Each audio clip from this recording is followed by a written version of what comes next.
ഒരു പാട്ട് കൊണ്ട് ഈ സമരങ്ങൾക്കും വിപ്ലവത്തിനൊക്കെ വീര്യം പകർന്നിട്ടുള്ള ചരിത്രമൊക്കെ നമ്മൾ കേട്ടിട്ടുണ്ട്. പക്ഷെ ഒരു പാർട്ടിയുടെ ആത്മവീര്യം മുഴുവൻ തകർത്ത് കളഞ്ഞത് ഈ പോറ്റിയെ കയറ്റിയതുള്ള പാട്ടില്ല. ഇപ്പോഴും അവർക്ക് അതിൻ്റെ ഹാങ് ഓവർ തീർന്നിട്ടില്ല. ഞങ്ങളൊക്കെ അത് വിട്ടു, അത് ആ സമയത്ത് പോയി ഞങ്ങളൊക്കെ വിട്ടു. പക്ഷേ ഇവർക്ക് ഇപ്പോഴും അത് വിടാൻ പറ്റിയിട്ടില്ല. എന്നിട്ട് നമുക്ക് CPM നേതാക്കന്മാരുടെ ഈ ചർമ്മത്തിൻ്റെ കട്ടിയാണോ അല്ലെ കള്ളം പറയാനുള്ള മനക്കട്ടിയാണോ മറ്റെന്തെങ്കിലും ആണോ പരിശോധിക്കേണ്ടത് എനിക്കറിയാൻ പാടില്ല. ഇപ്പം തന്ത്രിക്കെതിരെയുള്ള ആരോപണങ്ങൾ ഗൂഢാലോചന മുതൽ PK ഗോപൻ വാചാലനാവുകയാണ്. ശ്രീ PK ഗോപൻ അതേ കുറ്റം ചാർത്തപ്പെട്ടാണ് അങ്ങയുടെ നേതാവ് ശ്രീ പത്മകുമാറും അതുപോലെ തന്നെ N വാസുവും വിജയകുമാറും എല്ലാം പലതവണ ജാമ്യം നിഷേധിക്കപ്പെട്ട് ജയിലിൽ കിടക്കുന്നത്. എന്തൊരു അസാമാന്യ തൊലിക്കട്ടി വേണം ഇത് പറയണമെങ്കിൽ. അതേ കുറ്റം ചുമത്തപ്പെട്ട് ജയിലിൽ കിടക്കുകയാണ് 9 CPM-കാർ, 9 CPM-കാർ, 1, 2, 3 അല്ല 9 CPM-കാർ ജയിലിൽ കിടക്കുക ഇതേ കുറ്റം ചാർത്തപ്പെട്ട്. അതിൽ തന്ത്രിയും കൂടി ആ ഗൂഢാലോചനയിൽ പങ്കാളിയാണെങ്കിൽ അദ്ദേഹം ജയിലിൽ കിടക്കട്ടേന്നേ. ഞങ്ങൾക്ക് എന്താ കുഴപ്പം, ആർക്കെന്താ കുഴപ്പം? പക്ഷേ അതുകൊണ്ടൊന്നും കേരളത്തിലെ ഈ CPM-ൻ്റെ നേതൃത്വത്തിലുള്ള പങ്ക് ഒഴിവാക്കാൻ കഴിയില്ല. ഒരു കാര്യം കൂടി പറഞ്ഞ് ഞാൻ തീർക്കാം. അന്വേഷണത്തിൻ്റെ കാര്യത്തിൽ ഞാൻ ചോദിക്കട്ടെ, PS പ്രശാന്തിൻ്റെ മൊഴിയെടുത്തു.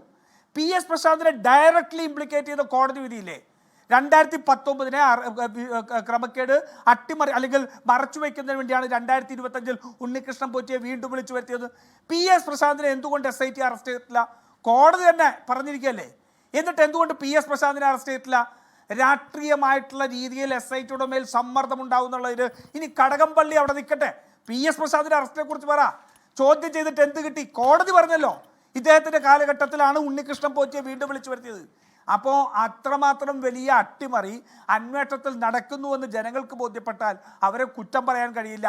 അതുകൊണ്ട് ഒരു തന്ത്രിയുടെ അറസ്റ്റിൻ്റെ പേരിൽ CPM-നെ അങ്ങ് വെളുപ്പിച്ചെടുക്കാം, CPM-നെ ഇതിൽ നിന്നൊക്കെ ഊരിയെടുക്കാമെന്ന് വിചാരിച്ചാൽ ശ്രീ PK ഗോപൻ നിങ്ങൾക്ക് അവിടെ നിന്ന് പറയാമെന്ന് മാത്രമേ ഉള്ളൂ. ജനങ്ങളുടെ മനസ്സിൽ അത് വളരെ കൃത്യമായിട്ട് അവർക്ക് ബോധ്യമുണ്ട്.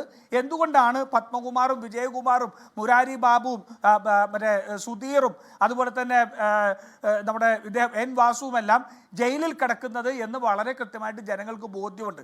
അതുകൊണ്ട് നിങ്ങളുടെ ഈ തട്ടിപ്പ് കൊണ്ടൊന്നും നിങ്ങളുടെ മേലുള്ള ഇതിൻ്റെ കറ കഴുകിക്കളയാൻ സാധിക്കില്ല.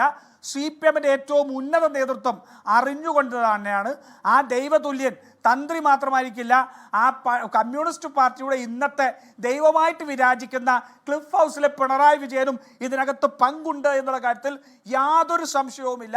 അത് പത്മകുമാറിന് മാത്രം ചെയ്ത് കടക്കാൻ കഴിയുന്ന കാര്യമല്ല.